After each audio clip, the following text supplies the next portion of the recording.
Garie rudens un ziemas vakari ir kā radīti lasīšanai. Grāmatu sev vai dāvanai šajā nedēļas nogalē varēja atrast Rīgas grāmatu svētkos. Šie svētki notiek jau 12. reizi, un tā ir vieta, kur lasītājs var iepazīties ar plašāku literatūras klāstu nekā veikalos. Stāsta Judīta Čunka. Kongresa nama lejas stāvā nav kur ābolam nokrist. Viena meklē jaunumus, citi senāk izdotus šedevrus, gan pašmāja, gan ārzemju autorus. Literatūra visdažādākajām gaumēm piedāvā 37 izdevniecības.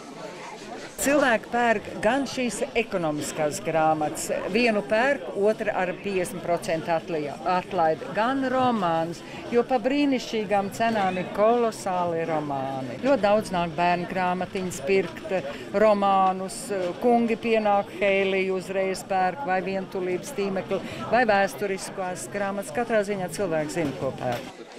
Grāmatas svētkos var ieraudzīt plašāku klāstu nekā grāmatnīcās. Lasītājs visvairāk interesē memoāri, ezotērika, padomu grāmata, zinātniskā literatūra. Cilvēku intereses ir vienkārši, pat to nav iespējams ne iedomāties, ne iepriekš uzminēt. Tāpēc arī izdevējiem ir ļoti interesanti, jo pienāk cilvēks saka, vai jums tāda grāmata ir?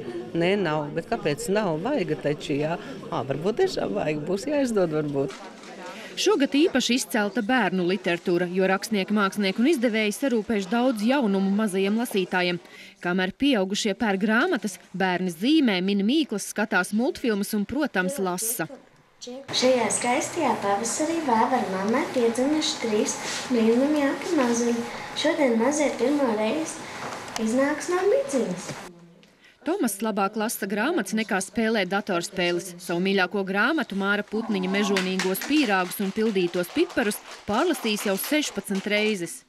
Man patīk detektīvas stāsti, Agata Kristija, Šerloks Holms, un man ļoti patīk piedzīvojumu stāsti arī. Es pilnīgi katru dienu lasu, tā kā man diena ir aizņemta, visvairāk sanāk pa vakariem lasīt. Liela piekrišana arī grāmatu maiņas galdam, kur ik viens var atnest izlasīto grāmatu vietā atrast citu noderīgu lasāmvielu. Atnes grāmatas par Tarzānu, 27 sējumus. Jūs esat jauni un neatceraties, bet savu laiku bija tāda kulta filma. Jaunībā visi skrējām skatīties, biļetes nevarēja dabūt. Kādu no mūsu paudžu šīs grāmatas noteikti interesēs. Ko ieraugu, to ņem, kas man iet pie sirds. Kaut ko no vēstures. Sakarā to, ka darba specifika man tāda ir par mākslu arī. Un, lai angļu valodu atsvaidzinātu, draudzene izvēlējās angliski. Rīgas grāmatas svētki notiek jau 12. reizi. Pērn tos apmeklēja 7000 lasītāju. Judīta Čunka, Ints Ivans, Latvijas televīzija.